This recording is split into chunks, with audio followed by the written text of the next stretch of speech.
Live 3, hoje é um tema muito importante. A gente, mais uma vez aqui, né, agradece a presença de todo mundo. Nós somos do Previdencial. Nós temos... nossa intenção é realmente levar conhecimento, é mudar, transformar a vida das pessoas através do conhecimento. E hoje nós vamos falar de um tema de extrema importância, e é um tema que tem muitas dúvidas, tanto dos advogados quanto dos segurados. Qual que é o tema da live de hoje, Ana? É o período sem contribuição e como que ele pode influenciar no planejamento previdenciário. Porque parece ser uma situação muito simples de ser resolvida e que basta fazer o pagamento de determinada quantia lá no INSS, o tempo será contado, a pessoa vai aposentar e está tudo certo. Acontece que muitas vezes esse período sem contribuição envolve uma quantia substanciosa. E que advogado ou advogada vai ter a segurança de recomendar ao seu cliente que pague em atraso ao governo federal uma quantia de 10 mil, 20 mil, 70 mil reais? Ou mais de 100 mil reais. Nós já tivemos casos em que o segurado ele fez essa opção, né, de desembolsar essa quantidade mais alta para ter acesso a uma regra de aposentadoria mais vantajosa. Então, o planejamento previdenciário fez a análise de toda essa conta, o que valeria a pena, se esse dinheiro que ele ia, esse valor que ele iria investir, né, no seu benefício, ele seria recuperado em um prazo razoável. E isso o planejamento previdenciário traz de resposta para a gente. Então, na live de hoje, o que a gente quer explicar para vocês é o que é esse período em atraso, como identificá-lo, quais são as consequências jurídicas e o que vocês devem se preocupar para não fazer errado e para não prejudicar nem você e nem a situação do seu cliente também. E também para você sair daqui com conhecimento e perder o medo de dar esta consultoria ou dar esta opção dentro do planejamento previdenciário. Tudo bem? Vamos lá? Vamos lá. Então, vamos entender o seguinte: quando a gente está atendendo um cliente e avalia o extrato previdenciário, que é aquele documento que tem um histórico de vínculos jurídicos com a Previdência Social, é possível identificar intervalos, buracos, períodos que não têm vínculo, não têm contribuição. E que, se fossem contribuídos, se tivesse uma contribuição ali, poderia render já um tempo total em uma determinada aposentadoria, um tempo total de contribuição, a pessoa já poderia estar aposentada. Quando a gente identifica esse período, é importante a gente avaliar que tipo de segurado nós estamos falando. Sabe por quê? Porque tem o segurado empregado, tem o segurado empregado doméstico, tem o contribuinte individual, que é o profissional liberal, o autônomo, o sócio de uma determinada empresa, e tem o segurado facultativo. Todas essas pessoas têm o dever de contribuir em atraso? Não. E não necessariamente esses intertícios que tem entre vínculos, né? Seja um vínculo como autônomo, contribuinte individual, seja um vínculo como empregado ou segurado facultativo, eles são passíveis dessa indenização. Porque quando a gente fala em indenizar, em pagar um período em atraso, nós temos que, muitas das vezes, comprovar o exercício da atividade remunerada nesse período. Então, nos chegam clientes ou as pessoas nos perguntam: eu trabalhei de carteira assinada um período tal e depois fiquei 2 anos sem contribuir e assinei a carteira de novo. Ele nunca teve uma vinculação com a Previdência, uma inscrição enquanto contribuinte individual. Então, você pergunta para essa pessoa: nesse período, você exerceu alguma atividade que é passível de contribuição? Então, você está em falta com a Previdência Social? Você era segurado obrigatório e tinha o dever de contribuir e deixou de fazer? É uma pergunta que você precisa fazer, porque não adianta existir esses buracos, esses intertícios, se eu não tenho como comprovar a minha atividade remunerada à época. Então, é importante a gente fazer essa análise. Não basta ter o período, não basta ter intertício, esse intervalo, esse buraco, não basta. Ele tem que ser passível de indenização, de contribuição e de comprovação. Então, só para vocês entenderem que o empregado doméstico e o contribuinte individual, determinados períodos na lei, eles não têm a obrigação de pagar esse período que ficou em aberto, porque a responsabilidade é do empregador, é do patrão, é da pessoa que assinou o contrato de trabalho, o contrato de prestação de serviços. O que não acontece com o contribuinte individual e o facultativo, que é o responsável pelas suas contribuições. Então, identificar que tipo de cliente, que tipo de segurado é um ponto importante nessa análise de como fazer esse recolhimento e atraso. A segunda questão é saber, nós estamos falando de qual período no tempo?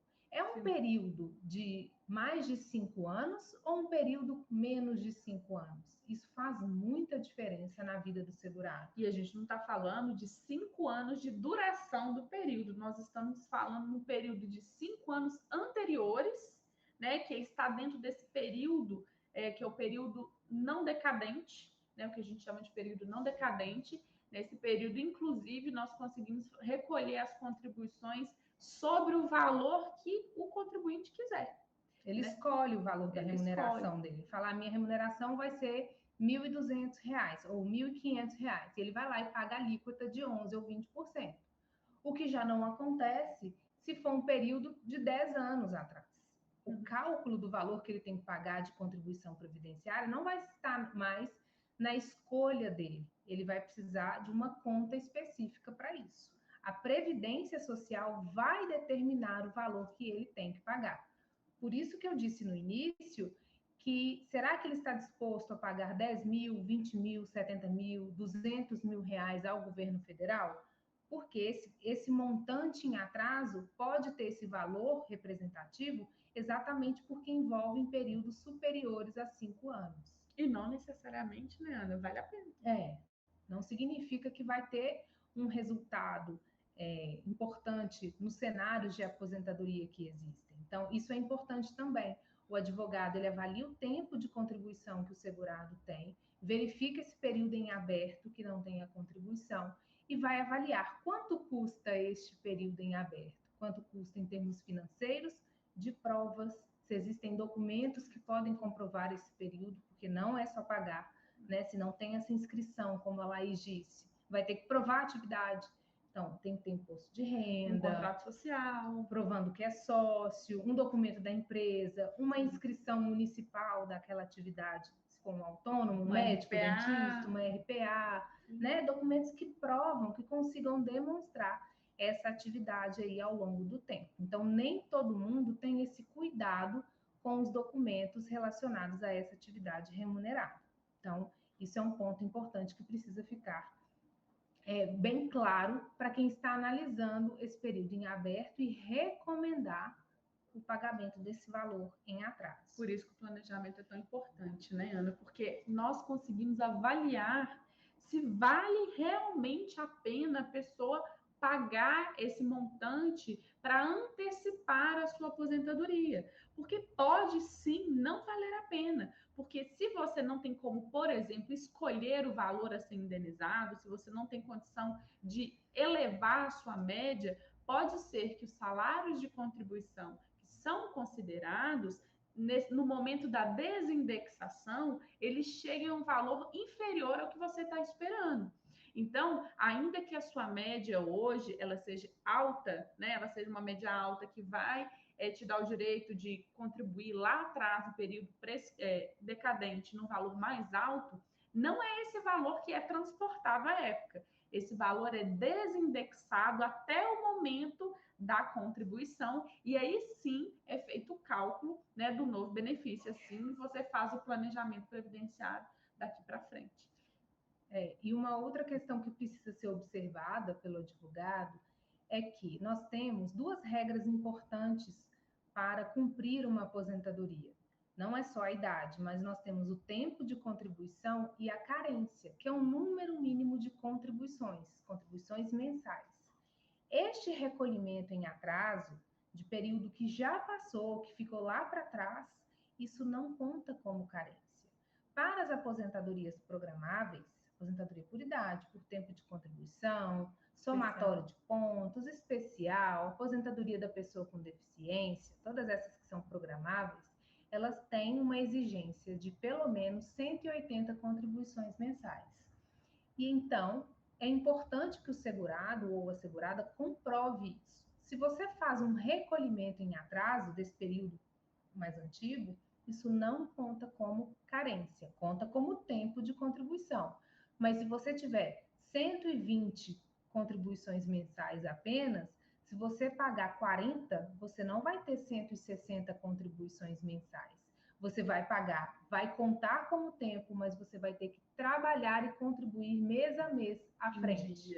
Em dia. É uma forma que a Previdência encontrou de impedir esse tipo de fraude das pessoas não contribuírem, deixarem para aportar o dinheiro na Previdência Pública mais próximo do momento de se aposentar, e também de, como que eu posso falar? De provocar, de fomentar que os segurados eles trabalhem mais, fiquem mais tempo trabalhando. Então, e até de não sonegar, né? De não sonegar. Então, tem que tomar cuidado com esse tipo de recomendação do pagar em atraso, porque ele não vai contar como carência. Isso é assim, é muito grave. Muito grave. Porque muitos segurados chegam até a gente e já pensam, eu quero aumentar as minhas contribuições agora que eu estou próximo de aposentar, e estão lá pegados na regra dos 36 últimos das 36 últimas remunerações, que era feita a média das 36 últimas. E eles estão apegados nisso e tem esse pensamento que até hoje o cálculo é feito dessa maneira. Então, eles pensam, olha, mas eu tenho um salário altíssimo, por que meu salário está baixo? Como que eu posso fazer para aumentar? Ah, não, mas eu tenho um buraco que eu posso contribuir em atraso. O que isso vai repercutir?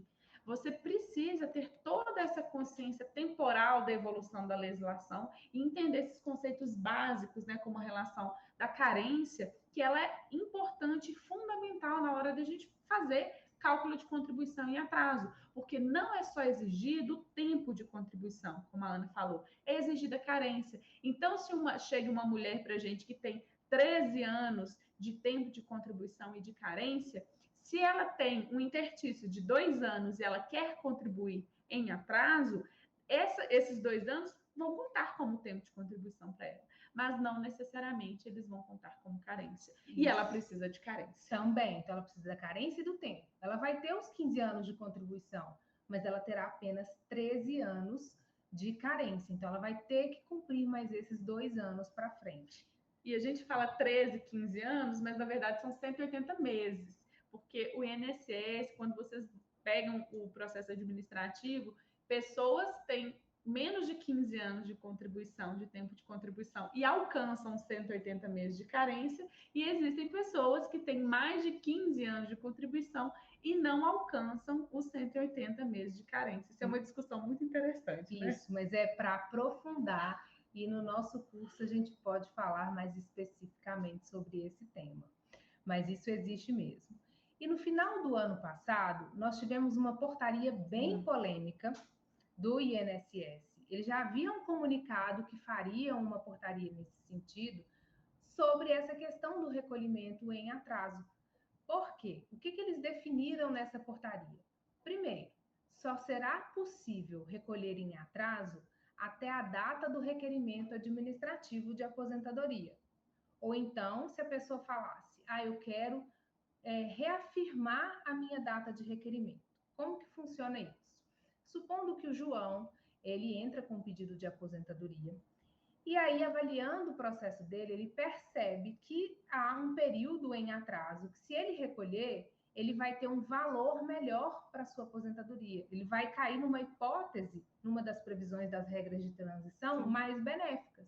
Ao invés de se aposentar com R$ 1.500, ele vai se aposentar com 1.900. E ele quer bancar essa diferença, ele quer pagar esse período em atraso.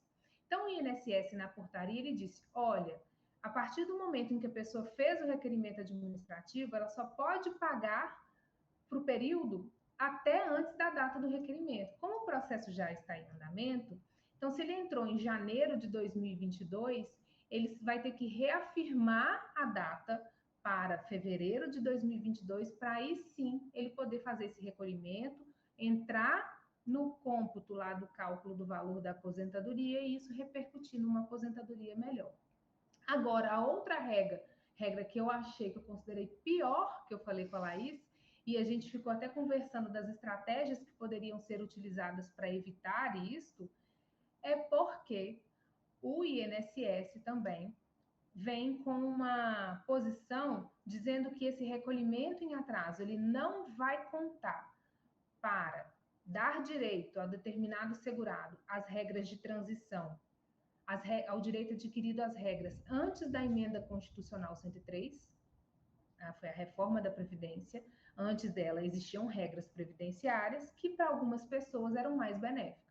Então, quem recolhe em atraso para garantir o direito antes da reforma, a portaria vem falar, ó, não vai ter jeito, tá? Não dá.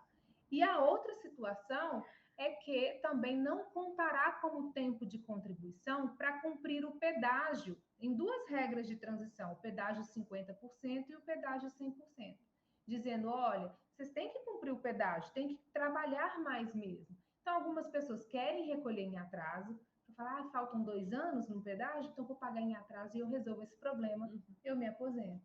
Aí o INSS falou... Nanani? Não tem jeito. Não tem outra hora.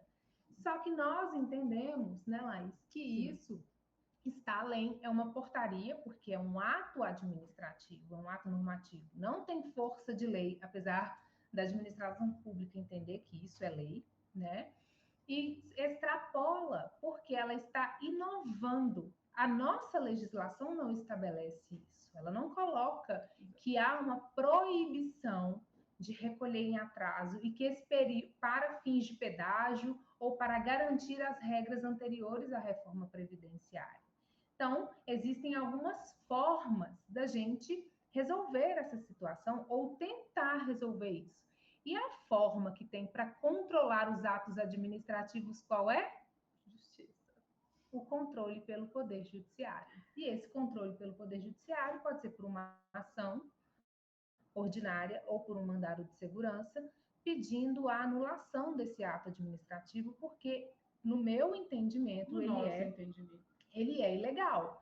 Então, ele está extrapolando os limites e prejudicando um direito do segurado. Então, é uma possibilidade que vocês, advogados, podem adotar antes de resolver ou de concluir o planejamento. Porque se avaliar dentro do planejamento previdenciário que esse período vai fazer muita diferença, né, Laís? Exatamente, foi o caso que a gente fez um planejamento previdenciário. A segurada, ela desembolsou 180 mil reais, pessoal, vou chegar perto, 180 mil reais. 180 mil reais. Mas ela desembolsou 180 mil reais para poder ter direito à regra anterior à reforma.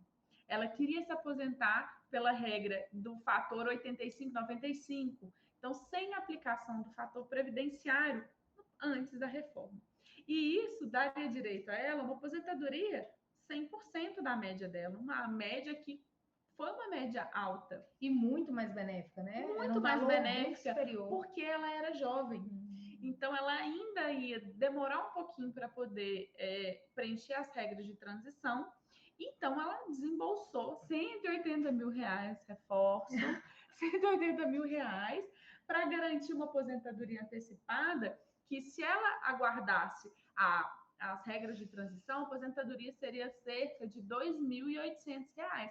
E ela se aposentou com R$ 5.300, só por pagar 180 mil reais em atraso. Aí a gente pensa que o planejamento dá para gente 180 mil reais em atraso. Vale a pena você desembolsar 180 mil reais para ter um aumento de 3 mil reais no seu benefício? Às vezes, para você, pode não valer a pena, mas às vezes para o seu cliente vale a pena. Então, você expor essa possibilidade te mostra conhecimento, preocupação, né? E, sobretudo, que você tem total controle da situação, daquilo que pode acontecer. E veio essa portaria, jogou um balde de água fria, né? Porque essa possibilidade, isso que a minha cliente, a nossa cliente fez, ela teria dificuldade de fazer hoje. Hoje ela já, não, a partir desta portaria, ela não teria condições, ou ela ficaria insegura de fazer. A gente já não recomendaria que ela fizesse. Sim, né? certamente. Mas, para evitar isso, para ela ter segurança no pagamento desse valor, porque é uma quantia considerável, estamos falando de 180 mil reais, né, minha gente? Então, não é brinquedo. Não é. Então, seria o caso de um processo judicial. A gente gosta de colocar essas situações e passar essas dicas, porque, inevitavelmente, alguma questão pode ser que tenha que ir para o judiciário. Não tem jeito, isso faz parte da advocacia mesmo, da consultoria. Esse caso tem uma dica, outra dica importante. Essa cliente em específico, ela tinha 2 períodos passíveis de contribuição em atraso. Um período decadente, né, um período em que ela não poderia escolher o valor da contribuição, e um período em que ela poderia escolher o valor da contribuição. Então, estava aí dentro desse período desses últimos 5 anos. E o que aconteceu? Primeiro, a gente recomenda que faça o cálculo considerando apenas as contribuições decadentes, para que esse valor ele caia no CNIS desindexado, para que depois você planeje uma aposentadoria e uma contribuição do período que não está decadente. Porque você faz uma diferença enorme no benefício da pessoa. Você pode ser induzida a erro, pode levar a erro, você não fazer essas 2 etapas separadas. Porque você computa, você conta que esse tempo vai vir para o cálculo do salário, né, de benefício RMI do seu cliente de uma forma, e a desindexação do INSS, ela não acompanha o seu raciocínio, não acompanha a sua conta. E quando vai chegar no planejamento, você vai fazer a conta efetiva, dá diferença. O valor do INSS mensal, do que foi correspondente ao período decadente que a Laís falou, ele pode ser menor do que aquele que você estimou, porque isso acontece, porque a gente está falando de correção monetária. Então, é importante, resolveu pagar esse período em atraso? Paga, verifica qual vai ser a remuneração que vai constar lá no extrato previdenciário, e aí sim você vai refazer os planejamentos, vai refazer os cenários dentro do planejamento previdenciário, porque agora você tem certeza de que as remunerações elas foram computadas pelo INSS. Então, exatamente, cuidado no momento de entregar os cenários de aposentadoria, porque o INSS pode aplicar uma correção que você não estava esperando e você entregar cenários que não correspondem à realidade, estão distantes daquilo que o INSS também vai querer conceder no valor da aposentadoria. E não se enganem que a contribuição em atraso, ela pressupõe total reconhecimento pelo INSS. Ele pode sim, no momento da aposentadoria do seu cliente, requisitar documentos que comprovem o exercício da atividade remunerada nesse período. Então, não achem que se existe um período, um lapso temporal passivo de contribuição em atraso, se você não tiver uma comprovação, o seu cliente tem que ter ciência desse risco, que ele está contribuindo, mas o INSS pode não computar esse período. Porque não ficou comprovada a atividade. Então, ele tem também essa prerrogativa de fiscalizar, de poder identificar. Sim. De fato, você se inscreveu aqui na Previdência Social como professor, então me prove que você exercia atividade de professor, né? Até para saber, você tinha habilitação para ser o professor que você disse que seria? Ou você era administrador, corretor de imóveis, uma infinidade de atividades, né? Então, você precisa comprovar isso de fato. Pode ser chamado a comprovar por documentos, e se não tiver, o INSS tem o direito de não reconhecer esse período e você perde o dinheiro. Ah, Ana, então não recupera esse dinheiro nunca mais? Não, você vai poder entrar com uma ação e pedir a devolução, mas os processos contra a Fazenda Pública demoram quantos anos? A gente está correndo de processo, não é? A gente está querendo planejamento previdenciário, é sossego. Exatamente. E uma última dica do período não decadente. Pessoal, os 5 últimos anos. Não contribuam no valor sem pensar nas repercussões jurídicas dessa contribuição. Porque se você está informando uma renda, né, você está contribuindo, eu quero contribuir no teto, meu cliente quer contribuir no teto, porque o meu benefício vai ser melhor, o benefício dele vai ser o melhor, vai ser mais alto tudo. Cuidado, porque a Receita Federal, está de olho nessa contribuição. As informações, elas estão cada vez mais cruzadas. Então, não adianta você querer pagar uma guia da Previdência Social no teto e chegar no ajuste anual do imposto de renda e falar que recebe o salário mínimo, ou vice-versa, pagar uma guia para a Previdência Social de um salário mínimo e informar no ajuste anual que você tem um prolabore da sua empresa de R$ 4.000.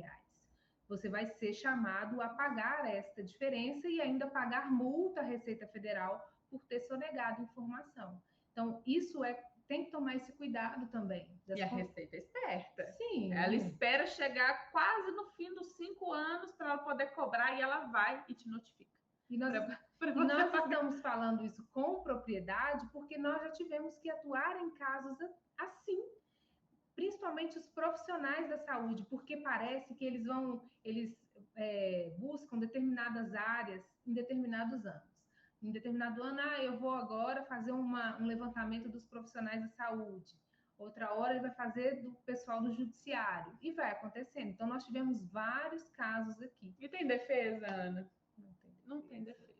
E isso prejudica até os próximos pagamentos, os futuros, porque como a Receita Federal já sabe que a pessoa já tem uma renda declarada, ela tem que tomar cuidado com a renda que ela vai declarar para o futuro. Então, ela tem que casar as informações previdenciárias com o planejamento empresarial também. Ela vai ser MEI, microempreendedor individual, ela vai ser pelo Simples Nacional. Qual que vai ser o prolabore da empresa? Ela vai ser empresária individual? Qual que vai ser o modelo escolhido nessa atividade, né, empresarial, atividade econômica, e qual é a repercussão no mundo previdenciário? Tem que estar tudo bem alinhado. Muito bem alinhado, como a Laís disse. Essas informações elas precisam estar casadas, porque senão não adianta desenhar cenários, fazer planejamento previdenciário, se essas informações elas não estiverem alinhadas, porque no futuro você pode ser chamado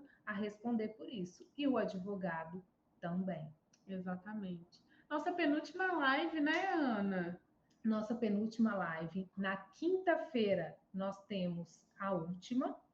E na quinta nós vamos explicar sobre o evento que nós vamos fazer na outra semana, está previsto para o dia 10, e também para o curso que nós estamos preparando. Com muito carinho. Com muito cuidado, com muito amor, com muito zelo, sobre planejamento previdenciário.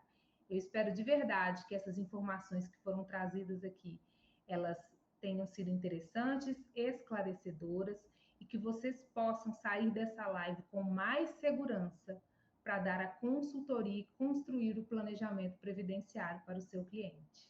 Exatamente, exatamente. Foi bom demais, né? Foi. Esse tema é muito interessante, gente. Se tiver dúvida, nosso Instagram tem a caixinha de perguntas, pode nos mandar mensagem lá no Instagram, pode mandar mensagem aqui no YouTube. Vai ser um prazer responder as dúvidas de vocês.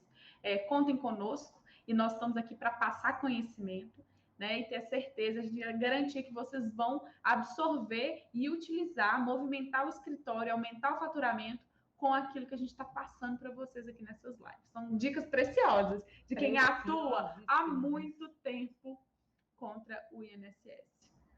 Conto com a sua presença na próxima live. Aguardamos vocês. Boa noite. Boa noite, gente. Beijo, tchau.